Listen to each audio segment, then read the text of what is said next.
Pedro fala que é um clima de velório, né?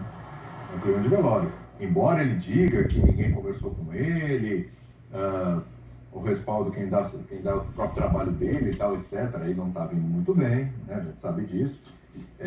E falou também que, porque tem auxiliar aqui e tal, se tivesse que me tirar, tem auxiliar aí, podia tocar o barco, então se não usou ainda auxiliar, é porque não tem nada e tal. Enfim, a gente vê que ele titubeia um pouco nas respostas, pensa muito também, mas olha, Pedro, vou te falar, viu?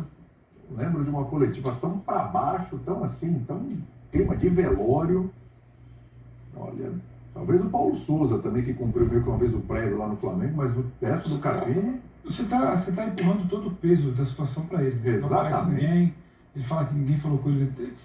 Ele não elucidou o que todo mundo quer saber, se ele ainda é treinador, se ele vai dormir treinador, talvez não caiba nem a ele. Mas quando ele fala que não, só clima de derrota, tem uma voz, um tom muito baixo, diferente da média das e ele que algumas vezes ele desperta, confronta, quando ele teve que rebater, quando foi aquela situação do estágio de Ituano, que estava discutindo, ele foi bem firme, contundente, estava incomodado. Lembra da coletiva pós-vitória contra o Cobressal? Pro triste. Foi enfático. Tem diferença do incomodado pro cara que está triste.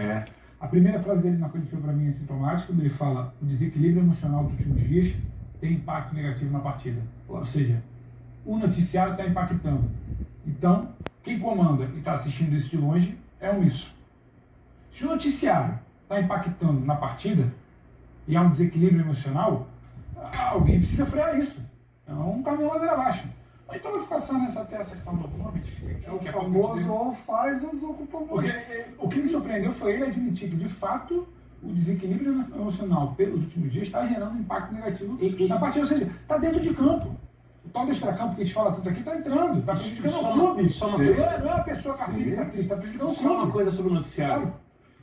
Quem acompanha a cobertura que o André Plihal faz do São Paulo, pode olhar a quantidade de notícias que ele deu, o tempo em que as notícias foram dadas e procura um erro.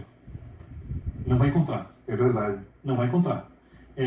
O Plihal deu essa informação e eu depois conversei com a pessoa do São Paulo que me deu a mesma informação.